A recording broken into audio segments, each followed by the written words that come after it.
నమస్తే, నా పేరు బాలకృష్ణ. క్యూటీవీ న్యూస్ కి స్వాగతం. ఈ రోజు వార్తల్లోని ముఖ్యాంశాలు.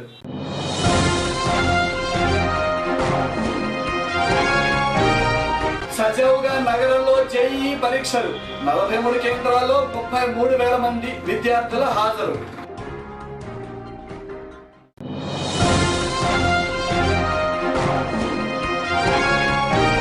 ప్రభుత్వ వైద్యశాలలను బలోపేతం చేసే దిశగా చర్యలు. రాష్ట్ర వైద్య ఆరోగ్య శాఖ మంత్రి కామినేని శ్రీనివాస్.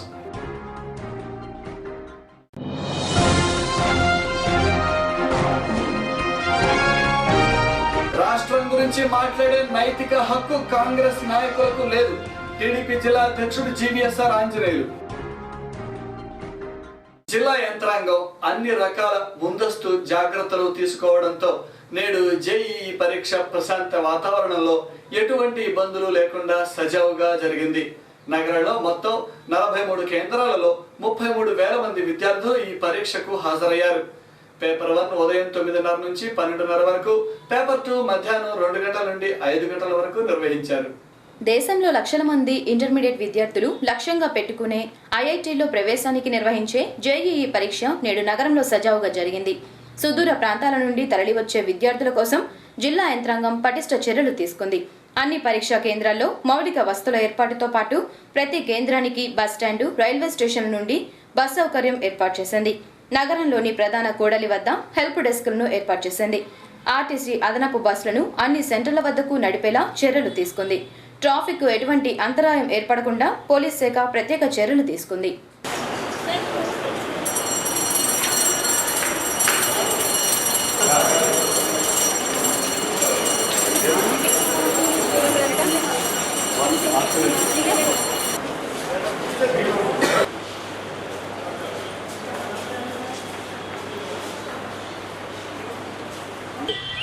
గుంటూరు జిల్లాలో జేఈఈ ఎగ్జామినేషన్స్ జరిగే సందర్భంగా మా జిల్లా ఎస్పీ గారి ఉత్తర్వుల ప్రకారం మా ఈస్ట్ డిఎస్పీ కేవి సతీష్ గారు పకడ్బందీ అయిన ఏర్పాటు చేశారు.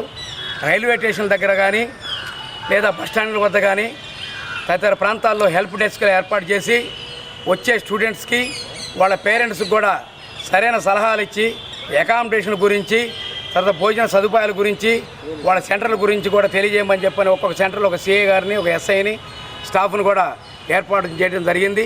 వారందరూ కూడా చాలా సంతోషంగా వాళ్ళు చేయవలసిన ప్రదేశాలు చేరారు.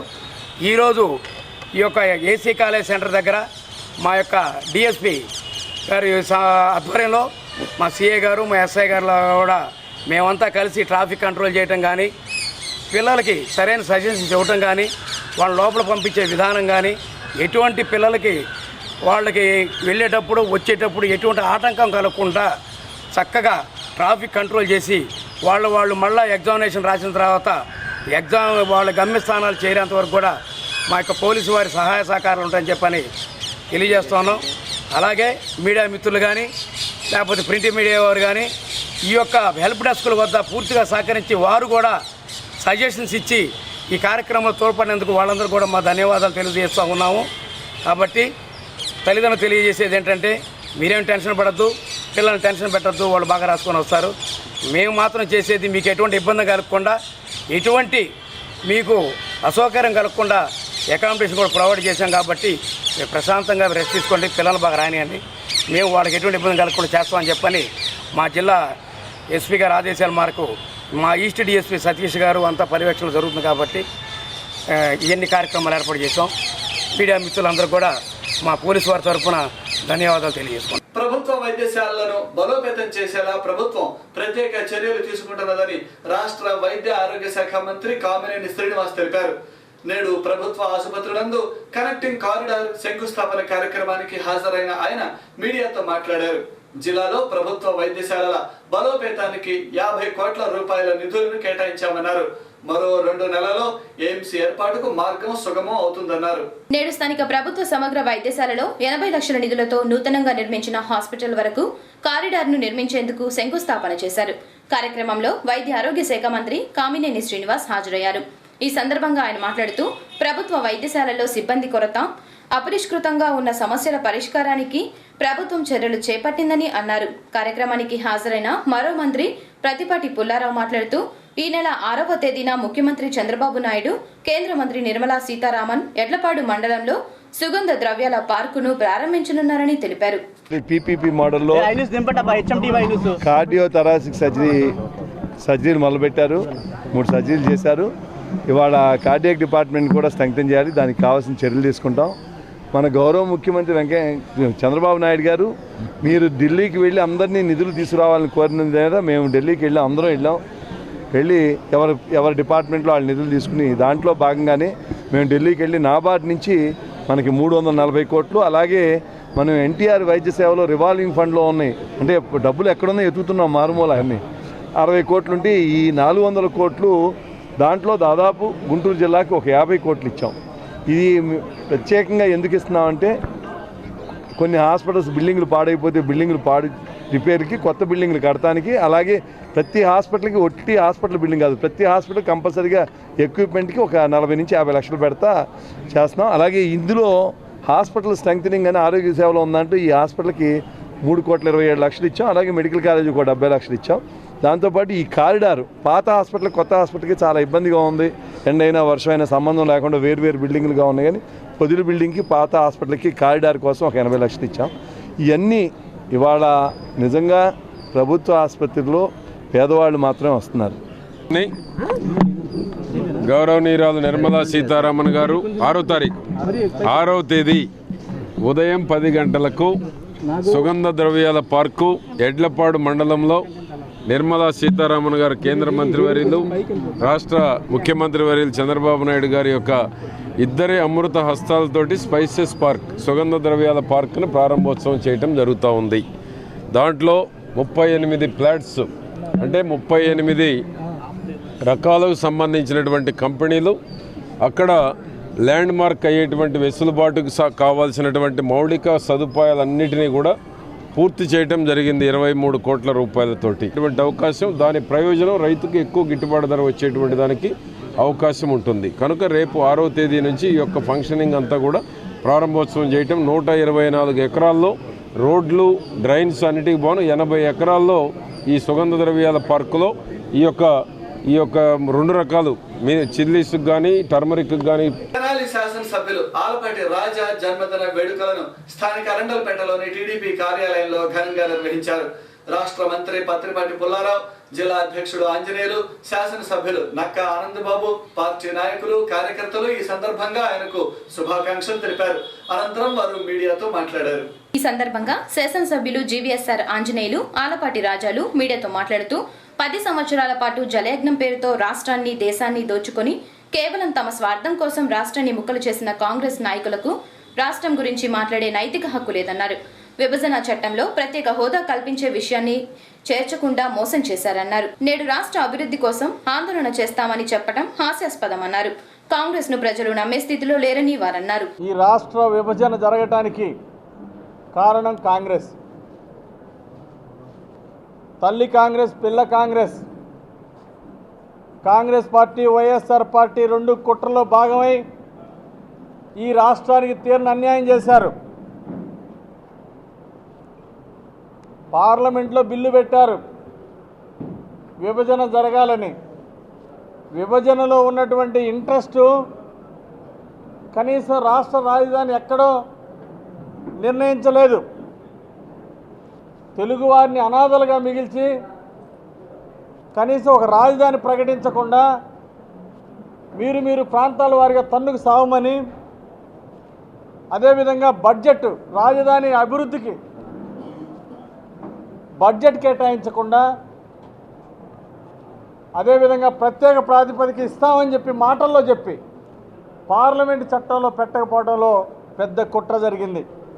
ఇప్పుడేమో ముసల కన్నీళ్లు గారుస్తూ ఉన్నారు కాంగ్రెస్ వాళ్ళు, అట్లాగే వైఎస్ఆర్ పార్టీ వాళ్ళు మాట్లాడుతున్నారు. 1 కోటి సంతకాలని బయలుదేరినటువంటి కాంగ్రెస్ మీకు సిగ్గుందా అని అడుగుతూ ఉన్నారు ఈరోజు ప్రజలు. ద్రోహం చేసింది మీరు, స్వయం ప్రతిపత్తి బిల్లులో పెట్టింది మీరు, విభజన పెట్టింది మీరు కాంగ్రెస్ వారు. ఇప్పుడు మళ్ళీ ప్రత్యేక ప్రతిపత్తి ఇవ్వాలని చెప్పేసి ఈరోజు 1 కోటి సంతకాలని చెప్పేసి బయలుదేరటం చాలా బాధాకరం, చాలా సిగ్గుసేటు. దీన్ని ప్రజలు తీవ్రంగా ఖండిస్తూ ఉన్నారు. ఈ పార్టీ కార్యకర్త నుంచి ఈ స్థాయికి వచ్చినందుకు పార్టీ ఆఫీస్లో అందరి సమక్షంలో నా యొక్క 55వ జన్మదిన వేడుకలను చేసినందుకు ముందుగా పార్టీ అధ్యక్షుల వారికి, అదేవిధంగా మంత్రివర్యులకి, శాసనసభ్యులకి, ఇన్ఛార్జీలకి, అమ్మాయిలకి, తెలుగుదేశం పార్టీ కార్యకర్తలకి నా హృదయపూర్వకమైన ధన్యవాదాలు తెలుపుకుంటా ఉన్నాను. ఈరోజు కొత్తగా ఏర్పడిన ప్రభుత్వం కొత్త రాష్ట్రంలో ఈ రాష్ట్రాన్ని ముందుకు తీసుకెళ్ళడానికి అనేక రకాలైన కార్యక్రమాలు తీసుకోవడం జరిగింది.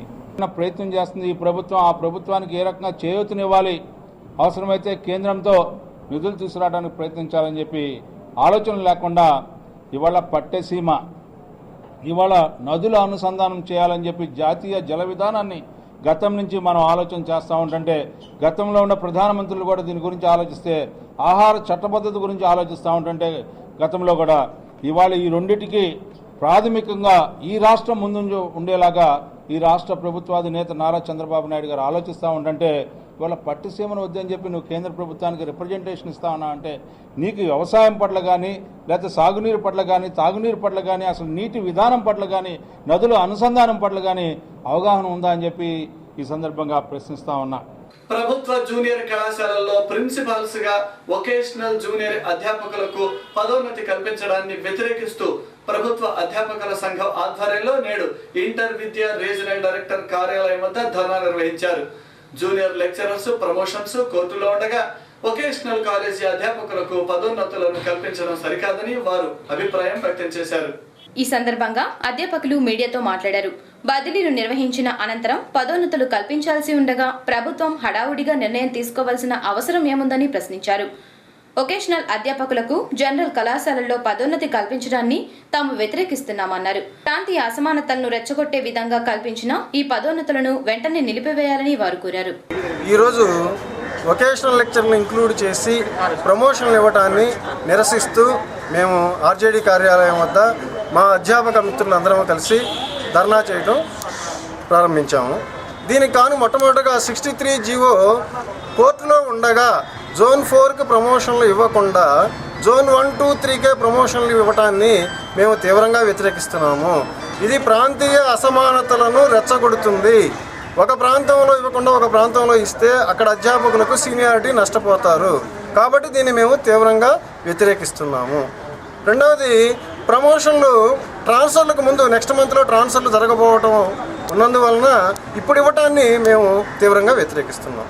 అలానే కమిషనర్ గారు మరి మన కార్యాలయాన్ని వదిలిపెట్టేసి, అంటే ఆంధ్రప్రదేశ్ కమిషనర్ వదిలిపెట్టేసి వేరే కార్యాలయంలో డిపిసి జరపడాన్ని మేము మరి దీంట్లో ఏదో గోల్మాల్ జరిగిందనే అనుమానాన్ని కూడా మేము వ్యక్తం చేసి గవర్నమెంట్ పరిశీలించవలసిందిగా కోరుచున్నాం. QTV న్యూస్లో ఇప్పటిక విరామం.